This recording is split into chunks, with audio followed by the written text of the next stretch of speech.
Hi, Mr. D'Souza. I'm a student here at Trinity University, and I had a lot of questions for you, but I settled on this one. In some of your previous writings, you indicated that the reasons why why the West, rather, is great is because of science, technology, and capitalism. My question is, how can you say that Trump makes America great when he's anti-science, denies global warming, anti-capitalism, he is protectionist, and does not believe in things such as the TPP and free trade deals, and has shown a flagrant disregard for democratic institutions through executive overreach?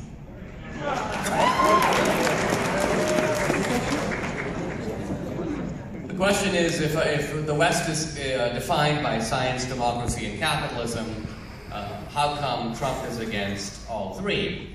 I don't want to get into global warming because it's too big of a hole for me to get in right now. I want to focus on trade because that's more central to Trump's agenda anyway. Look, it remains to be seen, but in my opinion, Trump is not, in fact, a protectionist. Now, what I mean by this is that we don't live in a free trade world. If the United States tried to sell cars in Japan or China today, the Japanese and the Chinese will slap big tariffs on those cars. Now, there's a certain invertebrate, effeminate, free trade movement in America that basically says, that's okay. Let them do it.